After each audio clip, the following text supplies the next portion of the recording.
My name's Nick Hume. I'm a director and an RI in Zenadin Audit, which is a top 20 UK audit firm. My background is I worked for Deloitte in the UK and in California back in the 90s, and then I started my office in around 2000. So for about 20 years now, I've been part of this firm and grown it on the audit side. In the UK, we've had a scarceness of skilled workers in many sectors, and the audit sector is certainly one of those as a result of Brexit and also COVID as well, where we've lost a lot of overseas workers who were in the UK and they've gone home. The audit market continues to grow, and so there is a skills shortage in the UK at this time, and we were definitely victims of that. We were having to close our doors on taking on more audit before we started working with you guys. Yeah, it's been a lovely solution to our problem. It's extremely important to us that we have high quality team members. We're extremely service focused, so we want our clients to have a really delightful experience. And I have to say, we've been delighted with the performance of the team members that QX have been able to provide. The arrangement we have is we have workers in India, but they have the flexibility of coming into the UK. So a lot of our work is remote still, post-pandemic. It seems like that will continue for some years potentially. And so it's important to us that, well, it's not important to clients that they're on site on their premises on many occasions, although where that is the case, as I say, we have the flexibility with you guys to actually bring these people to the UK for a time period. But we like the idea of being able to incorporate them into the team, sometimes discreetly, but many times they're involved with the opening team meeting with the client, and we can actually then get them to liaise directly with the client and perform a lot of the field work at that level, and that works very successfully. We have daily meetings with the team. They're along with our onshore team in the UK, so they feel part of our team.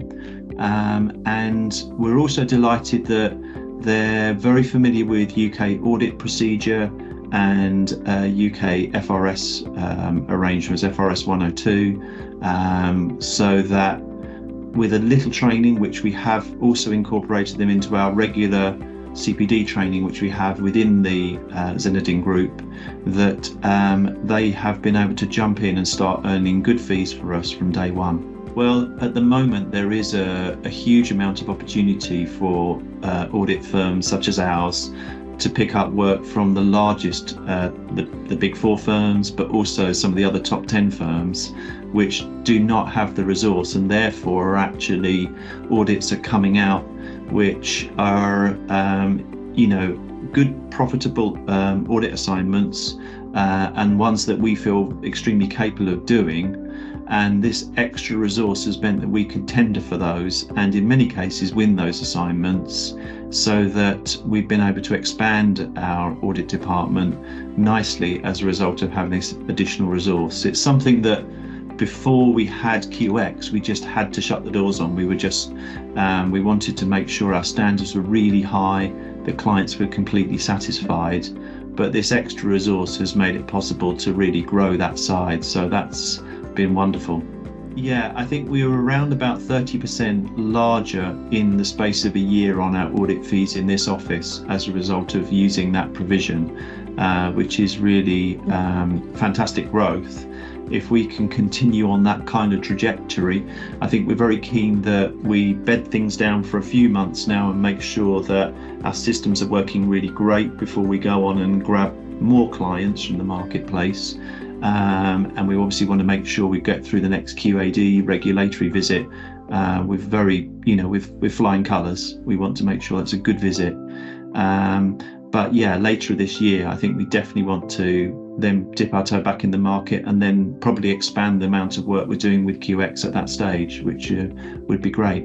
I've definitely got a couple of audit clients where I can say, because the work is being done remotely in the UK, I can think of one particular client which comes from another top 20 firm, which we tendered for. There's a little cost saving from using QX as well, although that's not the primary motive, I have to say. Using outsourced resources is a little more affordable than UK resource. And so we've been able to be competitive with our fees, and take over quite a large international audit with head office in Singapore. The QX team have largely led the field work on that audit, and even been involved with some of the planning work on the audit as well. So that's allowed us to run 2 or 3 audits are also going on at the same time with our UK team, without impacting too heavily on the UK audit managers that we have here, and allowed us to really carry out a very efficient audit, which we signed off last week, and I was extremely pleased with how well our QX team did to actually support that audit.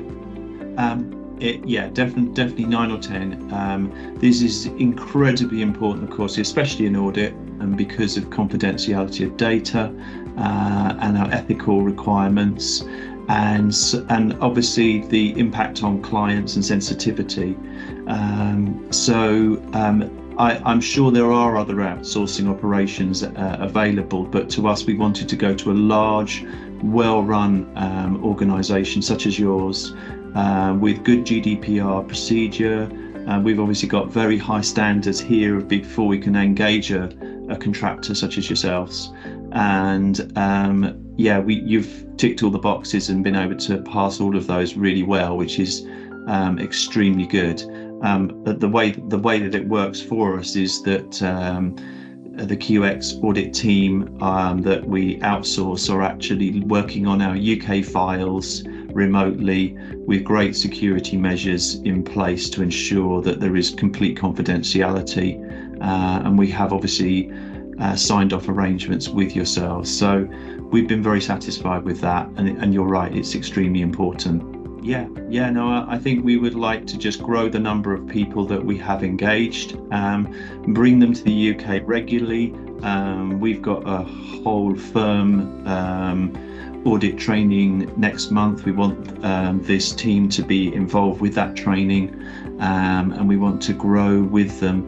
We want them also to feel part of our team as well. We don't want them to just feel like they're remote workers who are engaged to do a piece of work. We want to absorb the culture of our team, and obviously enjoy that relationship that way as well. So I think I only see it growing in a nice, pleasant way, and a profitable way for both sides. Oh, it would have to be a 5, yeah, for sure. Yeah, very pleased. I'm not saying it doesn't take some setting up, and of course it takes a commitment from ourselves to make sure that the arrangement works well. But that's the same with any team member. But no, definitely a 5. Yeah, I'm happy to do so, and I have done already on occasions. I think it's the biggest thing for us is the flexibility that gives us, the extra capacity, but also the high quality and high caliber of the team members. Their English is perfect as well. Of course, that's extremely important. And so, yeah, no problems in making recommendations.